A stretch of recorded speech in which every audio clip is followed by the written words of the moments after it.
Assalamualaikum warahmatullahi wabarakatuh. Halo anak-anak, bagaimana kabarnya? Semoga sehat semua ya. Oh iya, hari ini kita belajar akuntansi. Kalian pertama kali ya belajar akuntansi. Oke, sebelum belajar kita berdoa dahulu ya. Bismillahirrahmanirrahim. Semoga pembelajaran hari ini diberikan kelancaran. Amin. Nah, untuk yang pertama kita akan belajar tentang akuntansi sebagai sistem informasi.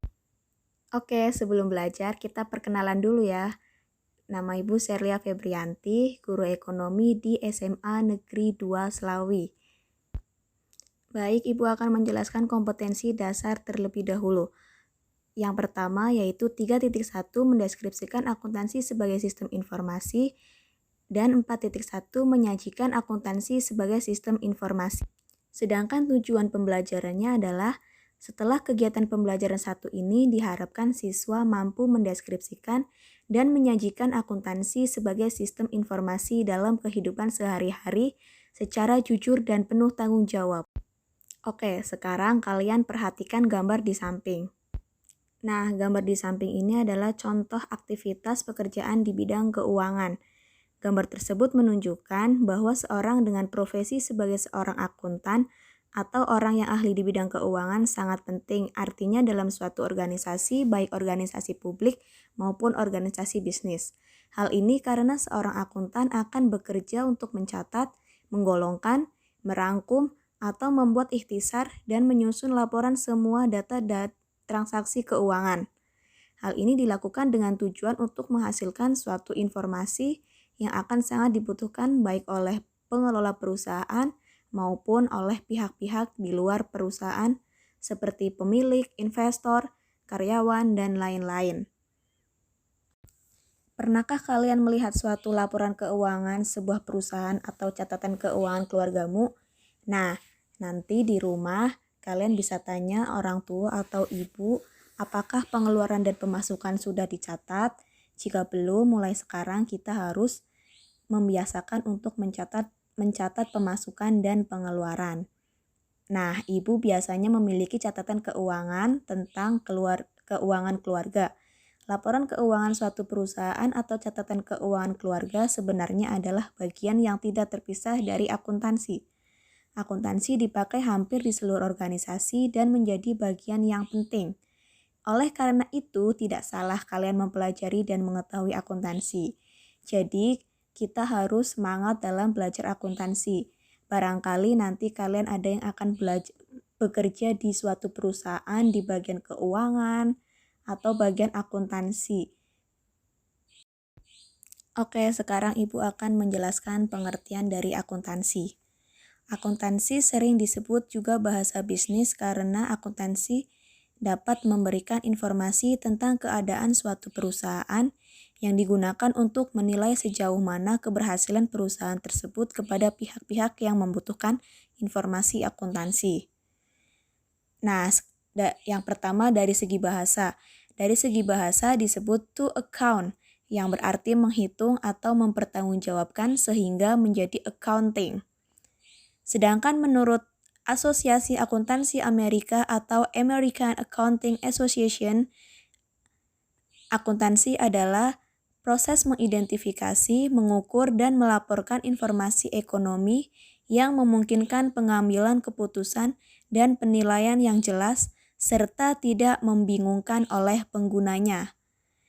Nah, sebenarnya pengertian akuntansi itu banyak oleh beberapa ahli, sedangkan ini Ibu hanya memasukkan 2. Dari 2 ini dapat disimpulkan akuntansi adalah suatu proses pengidentifikasian, pengukuran, dan pelaporan informasi ekonomi untuk memungkinkan adanya penilaian dan keputusan yang jelas dan tegas bagi mereka yang menggunakan informasi tersebut. Laporan tersebut selanjutnya digunakan sebagai dasar dalam pengambilan keputusan bisnis oleh pemakai informasi tersebut.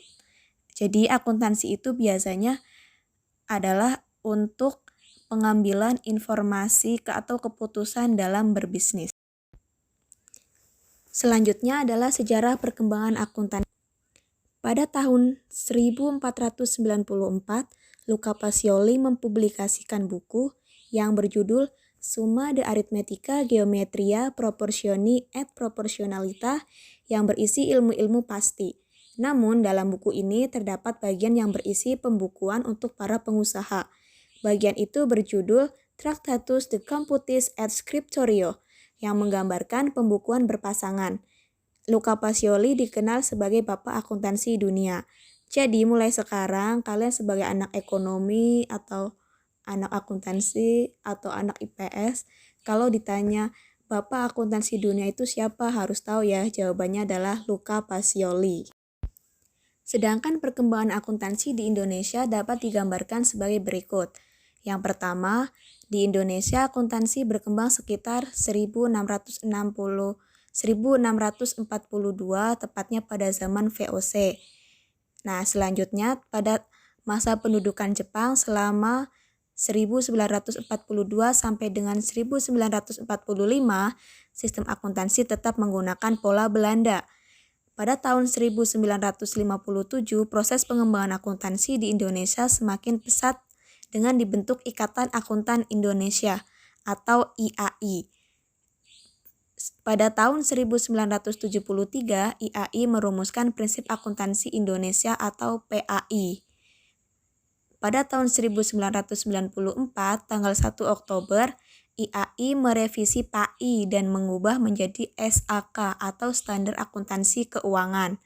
Nah, yang terakhir pada tahun 2007, tanggal 1 September, SAK direvisi, berisi 59 PSAK, Pernyataan SAK Akuntansi Syariah, dan 7 ISAK atau Interpretasi SAK. Selanjutnya, kualitas informasi akuntansi. Yang pertama yaitu relevan. Relevan adalah suatu informasi harus dihubungkan dengan maksud penggunaannya. Yang kedua, dapat dimengerti. Informasi harus dapat dimengerti oleh pemakainya dan dinyatakan dalam bentuk dan dengan istilah yang disesuaikan dengan batas pengertian para pemakai. Yang ketiga, daya uji, yaitu untuk meningkatkan manfaatnya, informasi harus dapat diuji kebenarannya oleh para pengukur yang independen dengan menggunakan metode pengukuran yang sama. Yang selanjutnya, netral. Informasi harus diarahkan pada kebutuhan umum pemakai dan tidak tergantung pada kebutuhan dan keinginan pihak tertentu. Yang kelima, tepat waktu. Informasi harus disampaikan sedini mungkin untuk dapat digunakan sebagai dasar dalam pengambilan keputusan ekonomi dan untuk menghindari tertundanya pengambilan keputusan tersebut. Yang keenam, daya banding, yaitu informasi akan lebih berguna bila dapat dibandingkan dengan laporan keuangan periode sebelumnya dari perusahaan yang sama ataupun dengan laporan keuangan perusahaan lain pada periode yang sama. Dan yang terakhir yaitu lengkap. Informasi keuangan dikatakan lengkap bila dapat memenuhi ke-6-7 kualitatif di atas dan dapat memenuhi standar pengungkapan dalam laporan keuangan. Baiklah, pembelajaran untuk hari ini cukup sekian. Jika ada pertanyaan, bisa komen atau chat Ibu melalui WA atau email serlia30@gmail.com. Tetap semangat belajar walaupun masih kondisi pandemi. Wassalamualaikum warahmatullahi wabarakatuh.